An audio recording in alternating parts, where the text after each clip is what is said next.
It's not some science fantasy effect from 2001. This electronic display, emanating from Australia's largest computer, is a picture of the condition, past, present and future of planet Earth.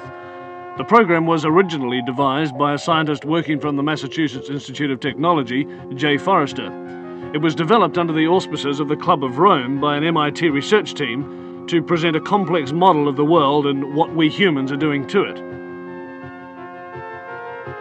The program, called World 1, doesn't pretend to be a precise forecast. What it does for the first time in man's history on the planet is to look at the world as one system. It shows that Earth cannot sustain present population and industrial growth for much more than a few decades. It shows that simply cleaning up our car exhausts and making some small effort to limit our families simply isn't enough. It's like an electronic guided tour of our global behaviour since 1900 and where that behaviour will lead us. Well, this is the printed version of what we've just seen on the television screen. And what looks at first to be just a maze of computer characteristics is really a system of very simple graphs which project what's going to happen to the planet over the next 150 years if we don't do something drastic to stop it. Down the left-hand side of the graph is the date, 1900, 1940, 1980, 2020, right down to 2060. Now, each of these lines of letters represents a curve showing some aspect of the condition of the planet. The further out this way they go, the greater that figure is. The further this way, the less. For example, P represents population. So here it is at 1900. And then it comes up to 1940, it starts to take off. Here we are at 1980, up to the turn of the century, and then it starts to peter off. Let's now have a look at this next curve, the Q curve, which is the quality of life. And this is represented by, for example, the amount of space people have, the amount of money they have to spend, the amount of food they have to eat. Now, it increases rapidly up to 1940, but from 1940 on, the quality of life diminishes. And here we are about the turn of the century, and we come up to the year 2020, and it's really come right back. More people, of course, means that you start to chew up your supply of natural resources. And this is this curve here, the N curve. And it shows that slowly but steadily, the pool of natural wealth in the world, natural resources, minerals, oil, and so on, is slowly but steadily diminishing. So this is the situation. As population increases, the quality of life decreases and the supply of natural resources decreases. But have a look at this curve here. This is called the Z curve, and it represents pollution. Now, predictably enough, as the population increases up to 1980, pollution increases. There's more rubbish. But from 1980 to the year 2020, pollution really takes off. This is assuming, of course, that we don't do anything about it. So the year 2020, the condition of the planet starts to become highly critical. And if we don't do anything about it, this is what's going to happen. The quality of life is going to go right back to practically zero. Pollution is going to become so serious, right out here, that it will start to kill people. So the population will diminish. Right back here, less than it was in the year 1900. And at this stage, around about the year 2040, 2050, civilized life as we know it on this planet will cease to exist. Well, hopefully, of course, it won't be allowed to happen.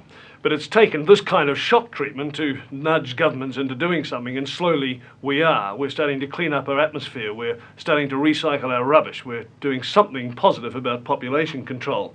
But so far, our efforts have really been just a drop in the ocean. The Club of Rome comprises some 70 men of widely varying backgrounds, but their common concern is that the world problems cannot be solved by individual nations. I spoke with Professor Hugo Tiemann, director of the Battelle Institute, Geneva, Dr. Aurelio Pache, founder of the club, and Dr. Alexander King, director of the World Bank and the United Nations OECD. Dr. King, now you're describing the world as a closed system where all these things are interrelated, and yet the government, the control of the system is by individual nation states. Now, how do you convince them to cooperate? The sovereignty of these nations is no longer as absolute as it was. There's a gradual diminishing, whittling away of sovereignty, little bit by little bit. especially, of course, in the smaller countries where it's more obvious. But the bigger countries have to do a good deal of this by agreeing to international arrangements for the law of the seas, or for the limits of fishing, or for control of the wavelengths in radio, and 101 other things. But especially in the technological field, I think this is going to be increasingly so because of developments next year. I was at an important meeting in Washington a couple of weeks ago, and Peterson, the former Secretary of Commerce, was saying the same thing from an economic point of view, that the general world economic situation, the interdependence of countries on their food and fuels and so on, is leading to an interdependence which has seeds of draining away of sovereignty within it. So I don't think one can envisage an idealistic of jumping to a world federalism or anything of that sort.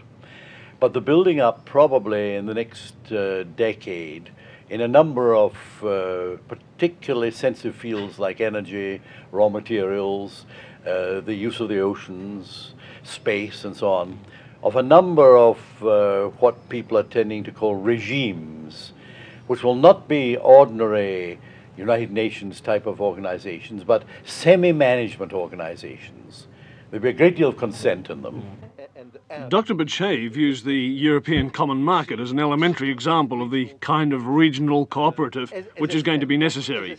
What responsibilities does he see for Australia? Australia, you are in a splendid position. What should we do? You have food, energy, space. You are distant from other centers, so you can, for a longer time, feel rather more independent than interdependent. But things of the world are going so fast that I think that an enlightened leadership in Australia should see down the road that Australia will have to lose some of its on self-decisions in order to acquire something else which may be purely political in very wide sense, or maybe also security. The Club of Rome is reluctant to point the finger at any one nation. Yet clearly nations like the United States, which consumes approximately 60% of the world's resources, will in the Club's view have to accept a severe cutback in its voracious appetite. But the Club's utterances are cloaked in a velvet democracy, in the hope that their facts will gently persuade. We will ask who is making the decision, and whether the decision makers of today, whether they perceive the problems, what kind of problems, and the interactions of the problems. That's a very pragmatic approach. Has the time come, Dr. King, when we're going to have to say we can no longer entrust our resources and the exploitation of those resources to private enterprise? Has the time come when governments will simply have to take more control? Simple nationalization and things like that wouldn't help at all, because we've got to keep an incentive approach. And many of the good aspects of private enterprise are very necessary here, but not in the old exploitative way where the market forces dominated the whole situation. Dr. Badache, can you tell me what my lifestyle will be in 100 years' time? What sort of car I'll drive, what sort of house I'll live in, what sort of food I'll be eating? Probably you will have a smaller car. You will use more common transport means. You will work many far less hours. You will have a wider cultural possibilities that today. You will not be so much pressed by immediate needs, because through technology, organization of the markets, the basic needs will be taken care of. And I think that you will love nature and continue then what I think you are doing now to protect our environment, to avoid this man-made world where the creatures of nature, the animals, the plants, the green spaces, the wildernesses are bound to disappear. To the Club of Rome, the status symbols of the year 2000 will be the inverse of today's. Prestige will stem from low consumption. That personal consumption will have to be less is plain enough, but for that privation to be seen as prestigious would seem to indicate some radical rethinking, at least for the fat cats of the planet.